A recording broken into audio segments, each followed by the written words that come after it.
Well, have you ever felt like God is calling you to take a big step of faith? Like where there are times where there are little steps of faith and then there are big steps of faith, right? Like it doesn't take a ton of faith to be generous when it's payday and you got plenty of money in the bank account, but it takes a little more faith when money's tight.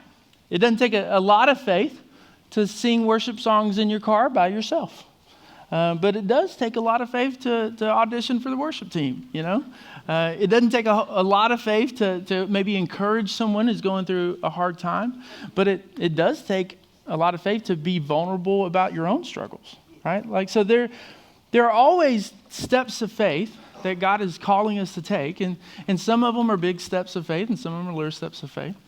And today we're going to talk about taking some of those big steps of faith. And if you're new to Christianity, if you're new to church, you may say, well, just coming here is a big step of faith. And I get that, because for all of us, we all have different stories, we all have different backgrounds. And so what may be a little step of faith for some person may be a really big step for someone else. And throughout our Christian journeys, there will be times where God does call us to step outside of our comfort zones in a way that stretches us and pulls us. And so as we think about that concept, like stepping out, really believing God and taking risk and chances because we believe that he's calling us to do something, I think one of the natural questions that we have to ask ourselves is, hey, is this really God? Like when you feel like God's calling you to take a step of faith, is this really God that's speaking to me? Or is this just myself, right? Like, is this a part of me that wants to do this? And it's natural, I think, for us maybe even to ask God the question of, hey, can you give me some sort of sign? Like, is there some sort of like indication that this really is from you? And that feeling, right? Like that feeling that I think probably all of us have experienced at one point in our lives is not new. We're not the first people ever to walk through that. And so we're going to read about a story today about one of the judges named Gideon, who God called him to take a huge step of faith. But like you and me, he kind of needed some assurance. And so we're going to read about that today. So if you have a Bible, go ahead and turn to Judges chapter 6. It's in the Old Testament of the Bible. And we've been in this series not only on Sunday mornings, but in our community groups. And what you're going to see throughout the book of Judges is this cycle over and over again where God calls his people to obey him. And for a while, they do good. They follow him. But then they turn away from him and worship pagan idols. And as a result of that, he brings about judgment and consequences. And they may suffer for several years until they finally get to the point where they cry out to God. They say, God, we're sorry. We confess our sins. We repent. Will you please send help? And he does. He sends help in the form of one of these judges. And remember, these judges aren't like our courtroom judges. They're more like kind of military commanders. And he would bring them to Israel so that they could rescue his people from the judgment of foreign oppression, usually, is what that looked like. And God would do it, right? He'd save his people. And for a while the judge still lived, they'd follow God. But then after the judge would die, they'd go back into the same old habits and rebel again. So that cycle is something we're seeing happen over and over in the book of Judges. And that's what happens here in chapter 6. So we'll start here in verse 1. And it says this, it says, the Israelites did what was evil in the sight of the Lord. So the Lord handed them over to Midian 7 years, and they oppressed Israel. Because of Midian, the Israelites made hiding places for themselves in the mountains, caves, and strongholds. Whenever the Israelites planted crops, the Midianites, Amalekites, and the people of the east came and attacked them. And so they encamped against them and destroyed the produce of the land, even as far as Gaza. They left nothing for Israel to eat, as well as no sheep, ox, or donkey. For the Midianites came with their cattle and their tents like a great swarm of locusts. They and their camels were without number, and they entered the land to lay waste to it. So Israel became poverty-stricken because of Midian, and their Israelites cried out to the Lord. You see what's happening here? Like you've got this foreign invasion, and they are so numerous in number that they completely overwhelmed the Israelites. And so Israel said, listen, we can't stand against these guys. And they literally were reduced to abandoning their homes, abandoning their lands, and hiding in the hills and the caves. It's a tough existence. So they cried out for God to save them. And here's what happens. Skip down to verse 11. It says, the angel of the Lord came, and he sat under the oak that was in Oprah. Evidently, Oprah's in the Bible. Y'all didn't know that. Which belonged to Joash, the Abiezrite. And his son Gideon was threshing wheat in the winepress in order to hide it from the Midianites. Then the angel of the Lord appeared to him and said, the Lord is with you, valiant warrior. So this is the first time we meet Gideon, and we find him actually kind of in hiding, right? Like he's trying to provide for his family, for his clan, but he's doing so in secret. And the angel comes to Gideon, and he says, hey there, valiant warrior. Listen, at this point, there's no reason for us to think that Gideon is a valiant warrior. Like there's nothing that he's done to this point that has anything to do with military conquest or that he would be brave in any way. And I think it's no accident that the angel labels him that, because it's almost in a prophetic sort of way speaking that over Gideon. To say, that's not who you are right now, but that's who God is going to make you. And I just want to say, just as an aside, man, I think sometimes we underestimate, the power of our words and the words that we've received and that people have spoken over us, or the words that we say about other people, and how much that shapes the direction and course of our lives, particularly when we're kids and teenagers. So parents in the room, pay attention to this. Listen, how you speak to your kids and about your kids, how you label them, can have tremendous power over their future. And so if you've got a kid who just naturally is a little bit wild and a little bit disobedient, but you're constantly telling other people that they're wild and disobedient, then don't be surprised if they continue to be wild and disobedient. Because you've now created a culture where not only are you saying that to them, but you're now saying that to your circle of influence and friends. And so now other people see them as wild and disobedient. And so that label actually starts to stick with them. So it's a powerful thing. And the opposite can be true. I'm so grateful for people in my life. I can look back when I was in the 5th grade. My parents moved from Houston back to Orange, Texas. And at the time, my parents weren't really sure why God had called them to move back to Orange. It didn't make a lot of sense for them in some ways. But there was a man in our church who ended up being a spiritual mentor of mine, who told my parents, he says, I actually think one of the reasons that God called y'all back to live in Orange was so that Aaron could have an influence on his friends in high school, junior high and high school. And him saying that about me stuck with me. It changed me. And so when the angel comes to Gideon and says, hey there, valiant warrior, I don't think it's an accident, right? I don't think it's an accident at all. Verse 13 says, Gideon said to him, please, my Lord, if the Lord is with us, why has all this happened? And where are all his wonders that our ancestors told us about? They said, hasn't the Lord brought us out of Egypt?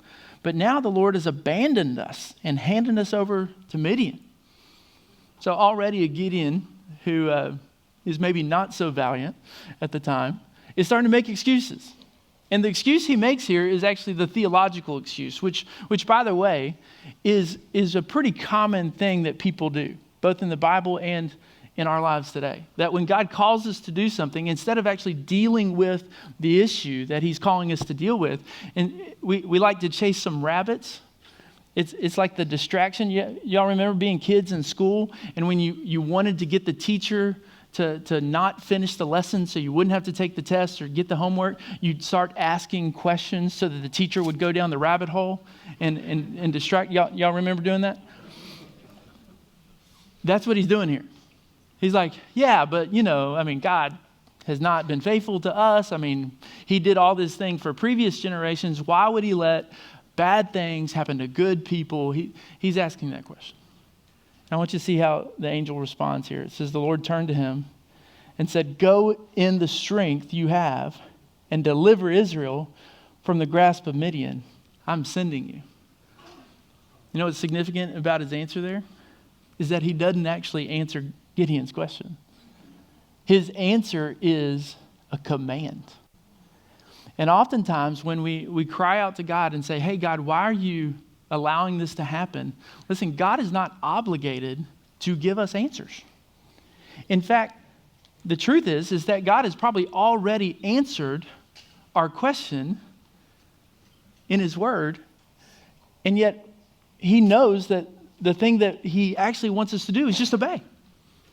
And so in this case, he says, it is messed up. Israel is suffering, but it's the result of your own sinfulness. And what needs to happen is that Israel needs a deliverer. Israel needs someone to save it. And that's going to be you.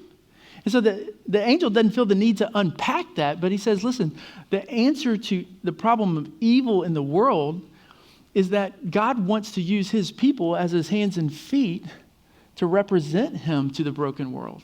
And so essentially he's saying, Gideon, I'm actually answering your question by saying, my answer to that question is you.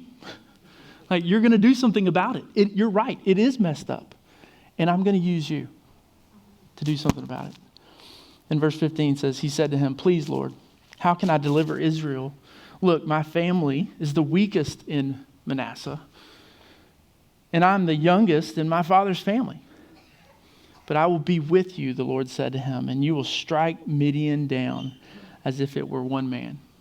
Now, this little exchange between Gideon and the angel is actually pretty reminiscent of Moses' conversation with God in the wilderness in the burning bush, where Moses starts to give all these excuses for why he's not the guy.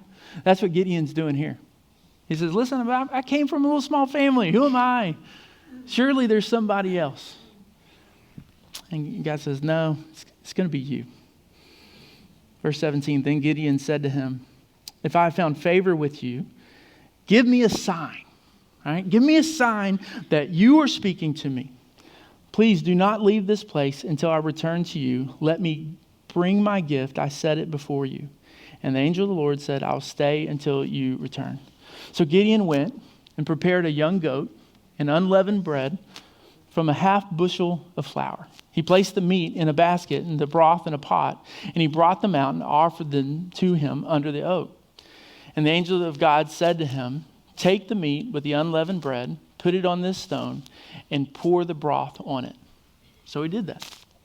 And the angel of the Lord extended the tip of the staff that was in his hand and touched the meat and the unleavened bread, and fire came up from the rock and consumed the meat and the unleavened bread.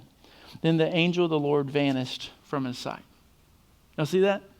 So Gideon goes and prepares this offering. He's got all this food, comes back. The angel says, okay, just put it on this rock right here.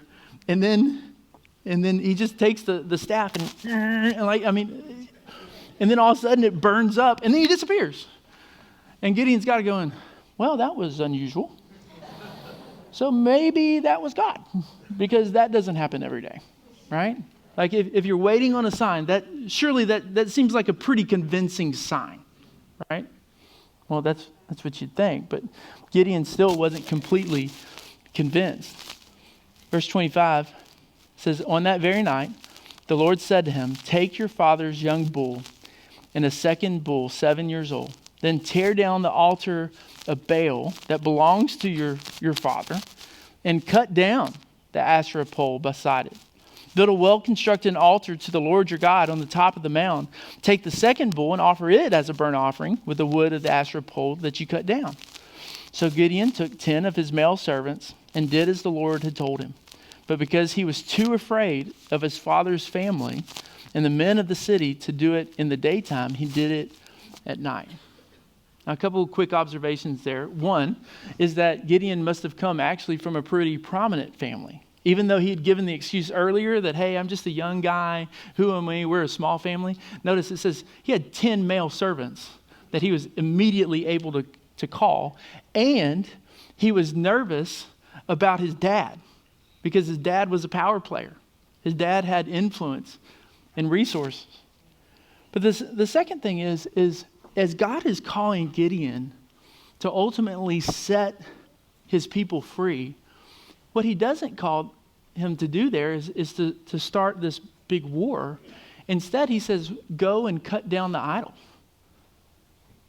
Go destroy the idol. Why is that?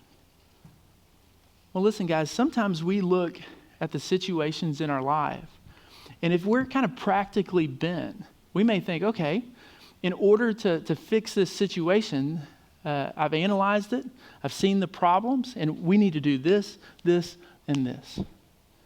And we can speculate all the time about kind of big issues in our lives and even in culture and think that, hey, if we just pass this piece of legislation, it would fix it, right? If we just elected the right people and put them in office, it would fix it. If we just did this, it would fix it. I don't know if you're aware, but the nation of Haiti right now is in absolute turmoil. Absolute turmoil. And it's been a mess for decades. But it's reached a point where even like different countries' embassies are being pulled out because the country's just being run by gangs. Like it's just extremely dangerous. And it's not because no one's ever paid attention to Haiti. It's not because there's never been any missionaries sent to Haiti. There's actually been a whole lot of missions work. There's actually been a whole lot of nonprofits who've gone over to Haiti to try to help. There's been lots of governments who've gone over to help. But Haiti's still desperately broken. What else do you know about Haiti? And it's a place that's marked by evil and witchcraft and voodoo. See, I think the problem in Haiti is not just, hey, they need better governance, and they do. Not that they need leaders with more integrity, and they do. The problem in Haiti is ultimately a spiritual problem. And I got to tell you just a little insight. I think this is so cool. A friend of mine is in Kenya and is really close to the Kenyan president. And the Kenyan president is a believer, and Kenya just kind of has this heart for Haiti. Like they just, there's a connection there. And so the president of Kenya over the last month or so has been gathering pastors from around Kenya to pray for Haiti because he understands that the problem in Haiti is actually a spiritual one. And so my friend is privileged enough to actually to go from Kenya, and he's going to be in Haiti with some other pastors, and they're going to be going in and working with a group because they recognize that, hey, listen, they can send over the police force, and they are planning to send some extra police and military, but the president of Kenya is not putting all of his eggs in that basket because he knows that the real issue, that the root issue is actually spiritual. And so Israel finds itself in a place of oppression. It finds itself in a place where, man, they are miserable. They're literally in the promised land, but they're not living with milk and honey. They're living in caves. Like this is not what they thought it would look like. And it's the result of their own spiritual rebellion that they're facing the consequence of it. And so God tells Gideon, hey, the first thing you need to do is not just go beat up on the Midianites. What you need to do is get rid of the idols. Because the heart of the issue is that you and your people need to come back to me. You need to worship me. And so Gideon does take a step of faith. But I don't think it's an accident that the text notes that he was still fearful. Right? He didn't do it during the day. He didn't just go out and do that with confidence. He did it at night. Because he still had fear. He still had doubts. Well, let's just see the reaction. Skip down to verse 33. It says, all the Midianites, Amalekites, and the people of the east gathered together, crossed over the Jordan, and camped in the Jezreel valley. And the Spirit of the Lord enveloped Gideon, and he blew the ram's horn, and the Abiezrites rallied behind him. And he sent messengers throughout all of Manasseh who rallied behind him. And he also sent messengers throughout Asher, Zebulun, and Naphtali, who also came to meet him. Then Gideon said to God, if you will deliver Israel by me, as you said, then I'll put a wool fleece here on the threshing floor. Now, we don't know exactly what that fleece looked like. We don't know if it was Columbia or North Face or Patagonia. The Message translation translates wool fleece as hoodie. So there's a lot of speculation about this. No, this is the part, right? This is the part where Gideon says, hey, listen, I need some more reassurance.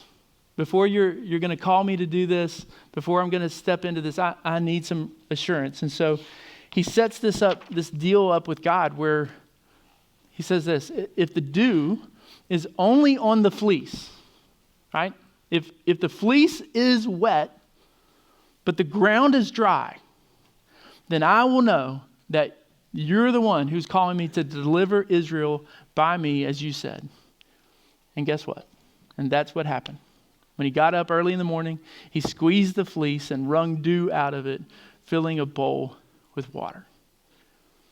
Now, by the way, Gideon is asking God for this miraculous sign.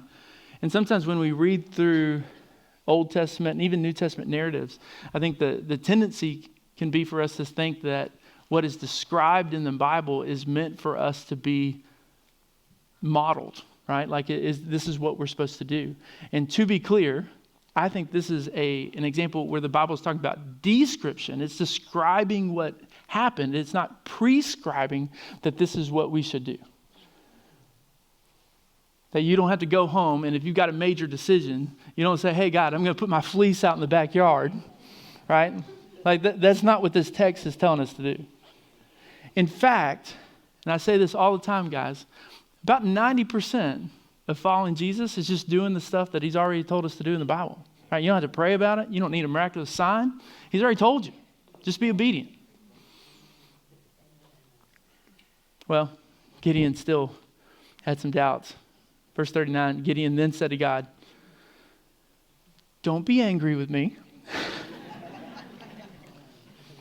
And I think that's how he said it. Don't be angry with me. Let me speak one more time. Please allow me to make one more test with the fleece. Let it remain dry this time, and the dew be all over the ground. And that night, God did as Gideon requested, and only the fleece was dry, and dew was all over the ground. Now, I don't know about you, but I can relate to this, because there are times where I say, God, I need clear direction. You're asking me to do something that's going to be hard. In fact, it feels impossible. I'm scared, and I need just clarification. I need confirmation that this is really from you. And then God gives me the confirmation, and I'll say, are you sure, God?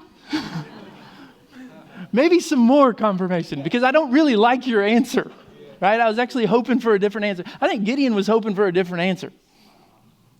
Like he was like, man, maybe someone else could be given this assignment, but God was clear. It's you. Now skip ahead to chapter 7 in the story. And it says this, it says Jerubbaal, that is Gideon. That's what his friends called him. That's his street name, Jerubbaal. And all the troops who were with him got up early and camped beside the spring of Harod. And the camp of Midian was north of them, below the hill of Moreh in the valley. And the Lord said to Gideon, you have too many troops for me to hand the Midianites over to them. Or else Israel might elevate themselves over me and say that I saved myself. Now announce to the troops, whoever is fearful and trembling may turn back and leave Mount Gilead. So 22,000 of the troops turned back, but 10,000 remain. God says, listen, I don't want there to be any confusion about who gets the glory for this victory. He says, so tell the troops, hey, if any of y'all scared, y'all go. And about 2/3 of them left. And you can imagine Gideon that day going, hey guys, stick around. We could use your help. Remember, the Midianites were as numerous as locusts. This is a major, major battle. They need all the help they can get. And so he's watching these guys go away.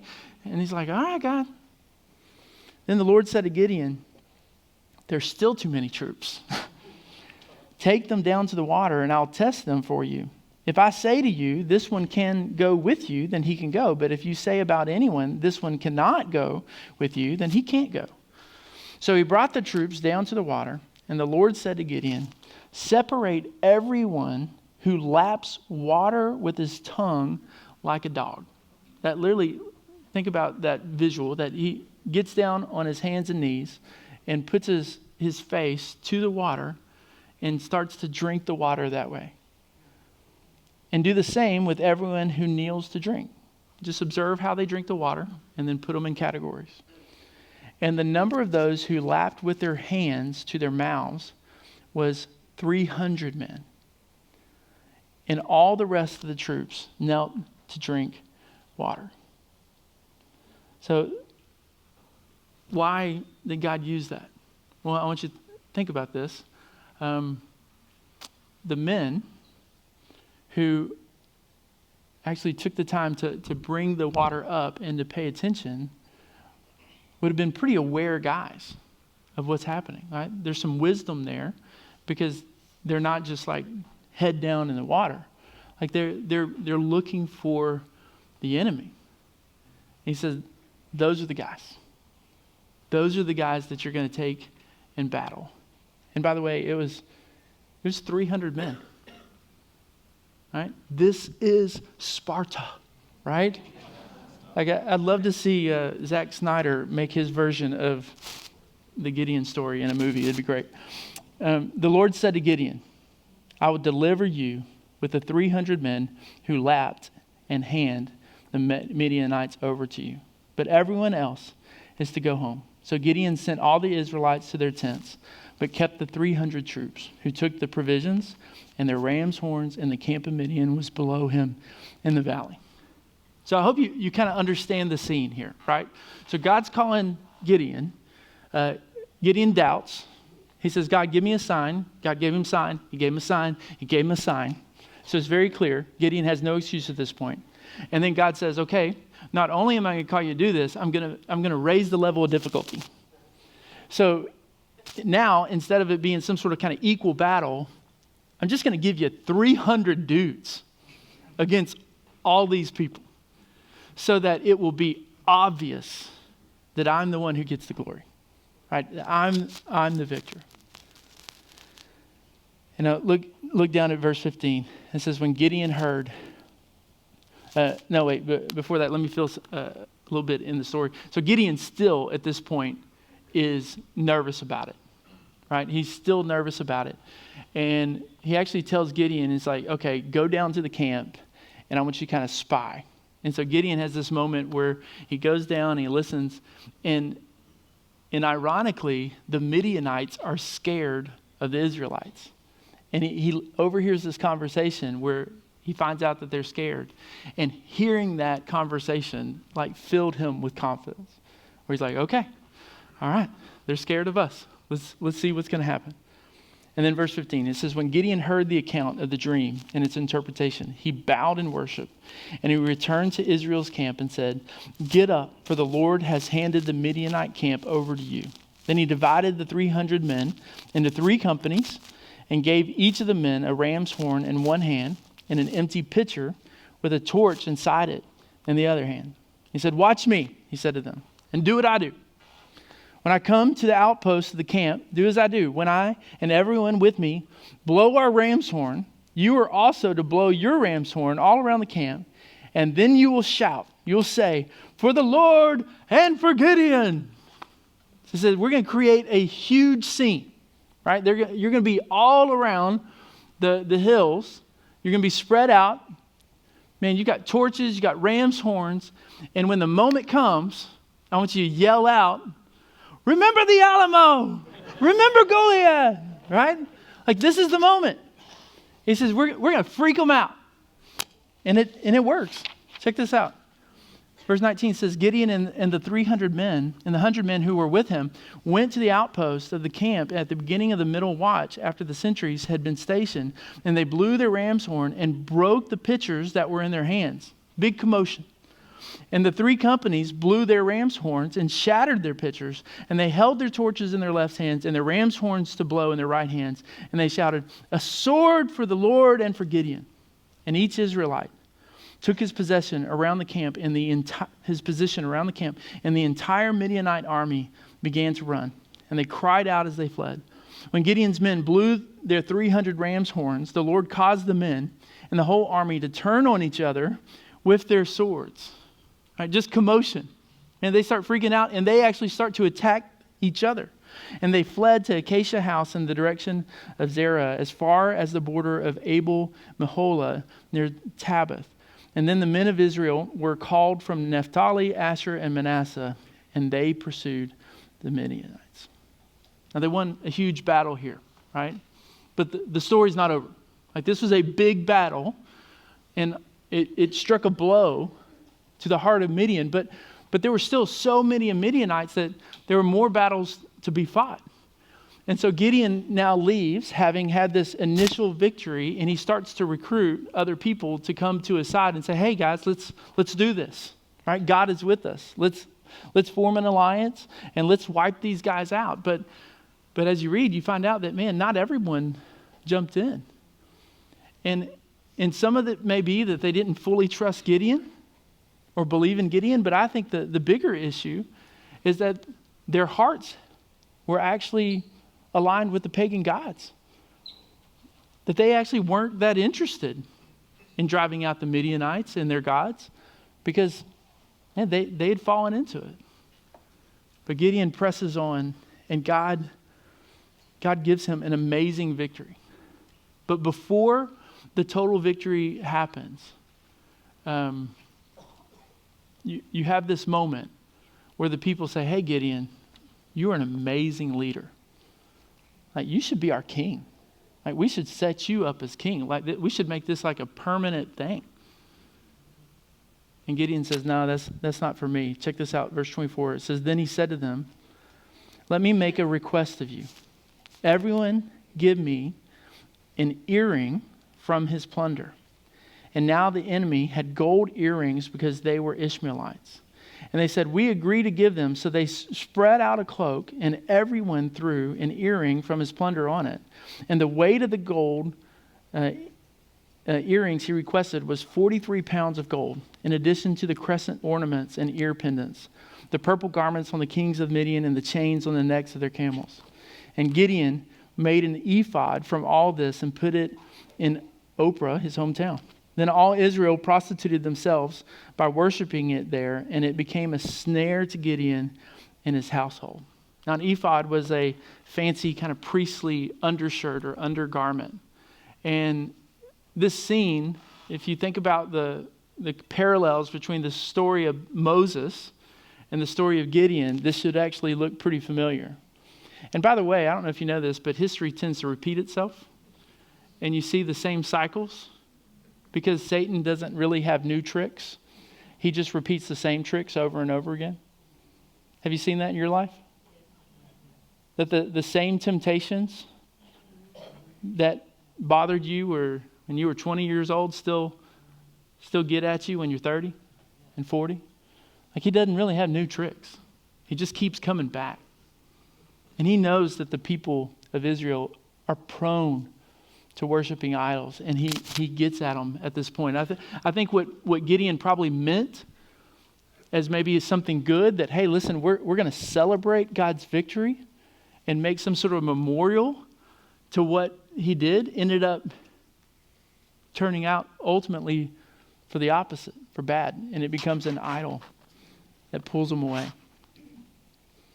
So verse 28 says, so Midian was subdued before the Israelites, and they were no longer a threat.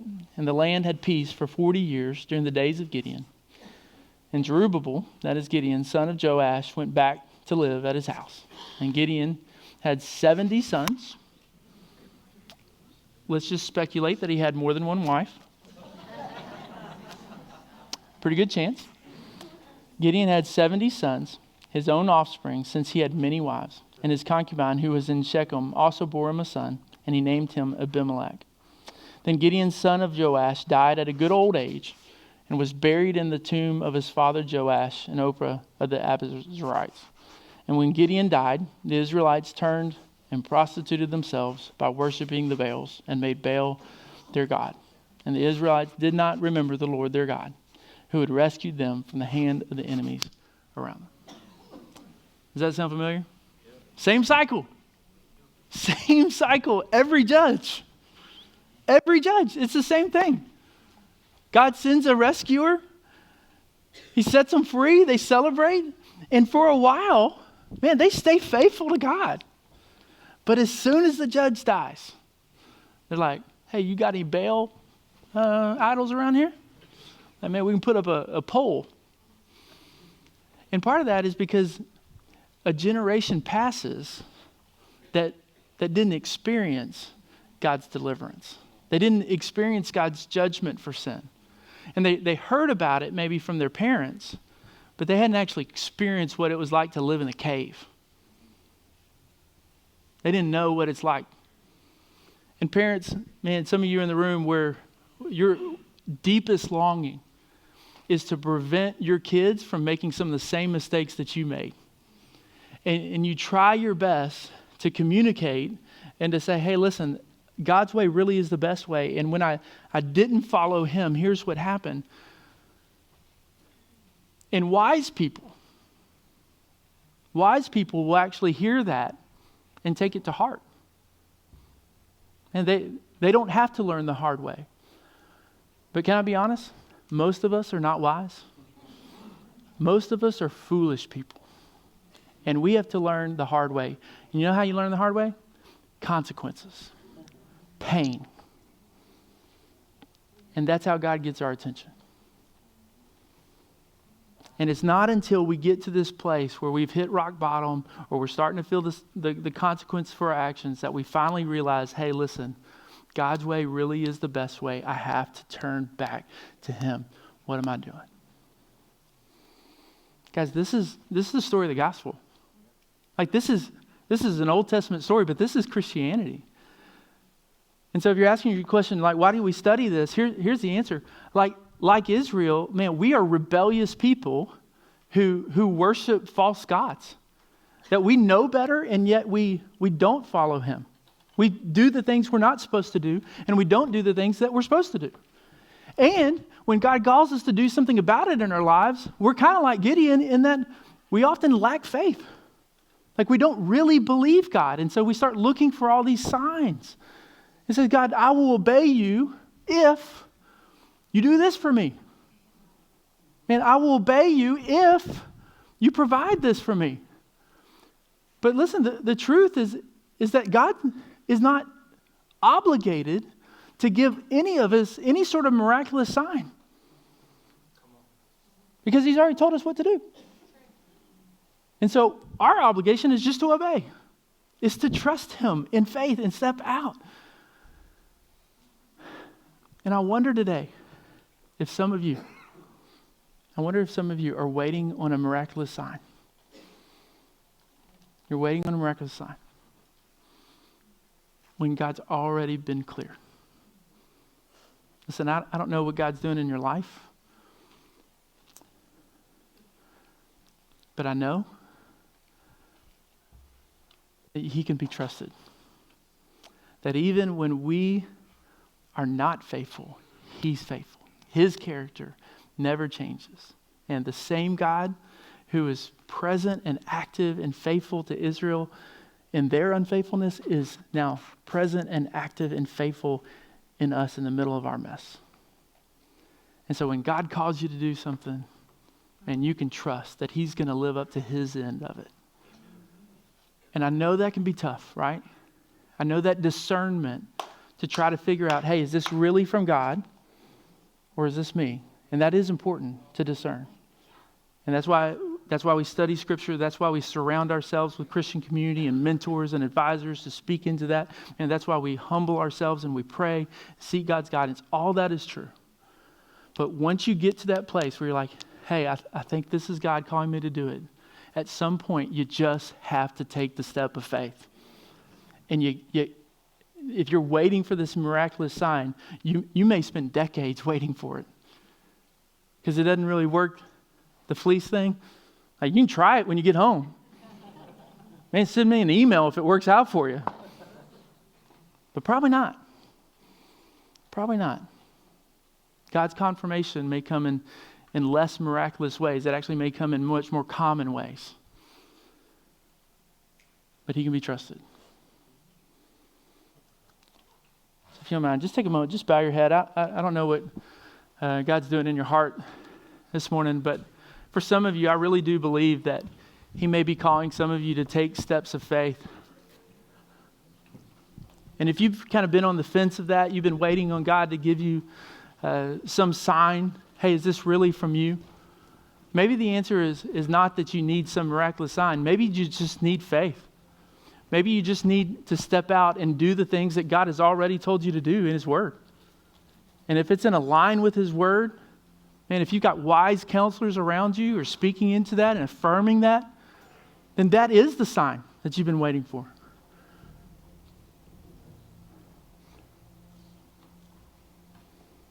Will you give God your yes today?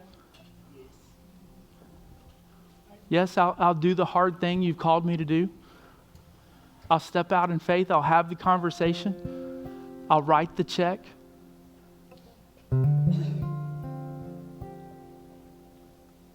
Say, yes, Lord. My answer is yes. I'm scared. I'm nervous. I feel like Gideon. I want you to give me sign after sign after sign. But at some point, I'm just saying, God, my answer is yes.